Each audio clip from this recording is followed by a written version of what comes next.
Request చేస్తున్నాం.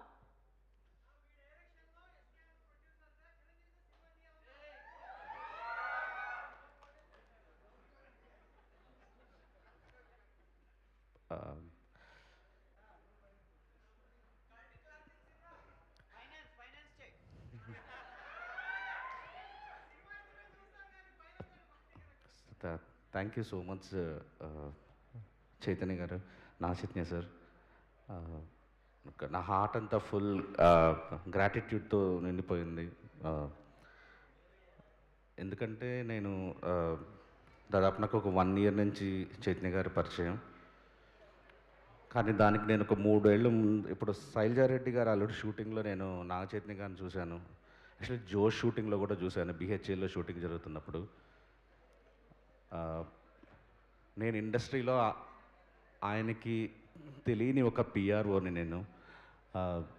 Just అంటే నేను శైలజారెడ్డి ఆల్రెడీ షూటింగ్కి వెళ్ళినప్పుడు ఆయన వర్కర్స్తో మాట్లాడే విధానం, వాళ్ళందరూ లైట్ ఆఫీసర్లు, మేకప్ అసిస్టెంట్లు వాళ్ళందరూ వచ్చి ఫోటోలు దిగుతుంటే ఒక అక్కడ కూర్చొని వాళ్ళతో మాట్లాడుతున్న విధానం నిజంగా బంగారం. ఇందాక ఎవరో అన్నారు, యా గోల్డ్. అసలు ఈరోజు ఆయనకి రావాల్సిన అవసరం ఏదీ లేదు. మొన్న సినిమా చూశారు, నిన్న ఎస్కేఎన్ ధీరజ్ రిక్వెస్ట్, నువ్వు అడిగితే నువ్వు అడుగు చూడు, నువ్వు అడిగితే ఒప్పుకుంటారు, ఒకసారి అడిగి చూడు అంటే ఎందుకు అడగాలబ్బా, అసలు ఏం అవసరం ఉందని అడగాలి. ఆయన ఇబ్బంది పడతారు, నో చెప్పే మనస్తత్వం కూడా కాదు అని. నాకే ఎక్కడో అంత పెద్ద స్టార్ వస్తే ఈ వీక్ కలెక్షన్స్ చాలా స్ట్రాంగ్గా ఉంటాయి, సినిమాకి హెల్ప్ అవుద్ది అని మనసు చంపుకొని అడిగాను నేను. అందుకని వెంటనే ఒప్పుకున్నారు, ఒక్క మాట కూడా అనలేదు. నేను వస్తా, నువ్వు సెట్ చేసుకో, నేను ధీరజ్తో ఫాలో అప్ చేసుకుంటా. ధీరజ్తో ఆయన ఫాలో అప్ చేసుకోవటం ఏంటి అసలు. తర్వాత మళ్ళీ 2 hours తర్వాత కన్ఫామా, నాకేం కాల్ రాలేదు. ఇలా ప్రతి క్షణం నాకు అది తెలియని ఒక భయం ఉంటుంది. ఫోన్ కాల్ మోగిన, మెసేజ్ వచ్చిన ఒక్కోసారి అలా బ్లాంక్గా ఇది ఓపెన్ చేసి వినొచ్చా లేదా. రీజన్ ఆ మంచితనం అనేది ఎక్కడో మనకు ఒక రెస్పాన్సిబిలిటీ ఇస్తుంది, మనం సరిగ్గా ఉండాలి అనే ఒక భయం నేర్పిస్తుంది. Sir, I love you, for ever grateful sir, love you so much.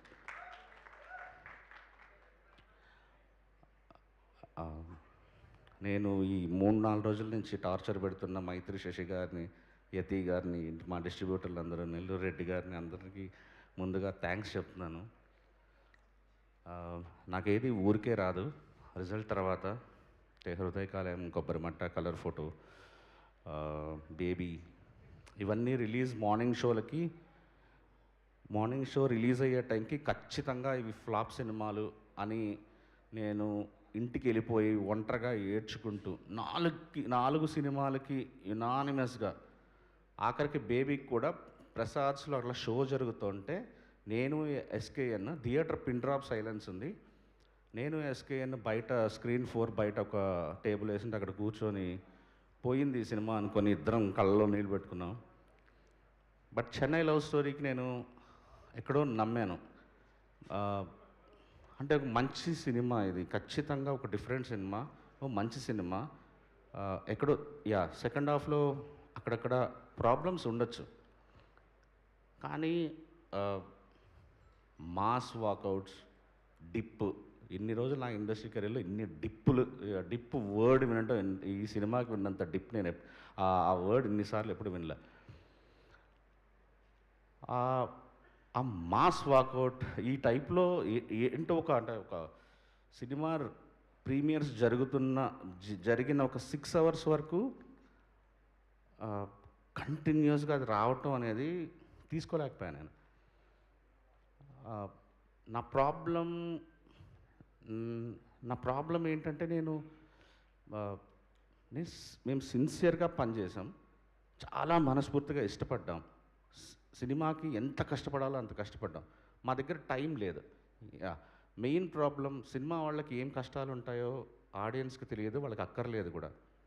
నాకు ఈ డేట్ మిస్ అయితే తర్వాత స్పైడర్ మ్యాన్ ఉంది, మంగాపురం ఉంది, తర్వాత ఇంకా కంటిన్యూస్గా ఎవ్రీ వీక్ నాకు అక్టోబర్ నవంబర్ వరకు ఇంకా డేట్స్ లేవు.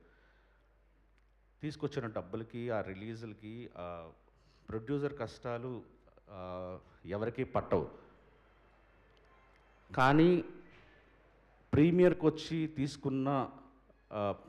వచ్చిన ఫీడ్బ్యాక్ని ఇమీడియట్గా తీసుకున్నాను. మార్నింగ్ షోకి ఇమీడియట్గా దాన్ని కరెక్ట్ చేసిన విషయం కూడా ఎవరికీ తెలియదు. మ్యాటనీకి it got updated. And thanks a lot Annapurna studios. నా ఫస్ట్ సినిమా నుంచి ఇప్పటి వరకు అర్ధరాత్రులు లేపిన సార్ సివిరావు గారికి థ్యాంక్స్ అలాట్.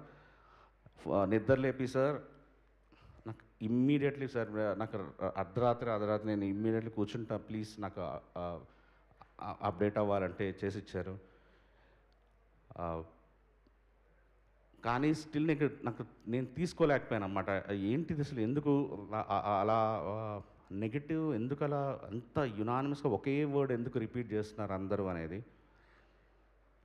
ఆ తర్వాత ఒక్కడనే వెళ్ళి ఒక రూమ్ తీసుకొని అక్కడే కూర్చొని జస్ట్ లైక్ అందరికీ దూరంగా నేను నా ఫ్రెండ్స్ అయిన మా వశిష్ఠకి, కృష్ణ చైతన్య డైరెక్టర్కి అందరికీ కాల్ చేశాను.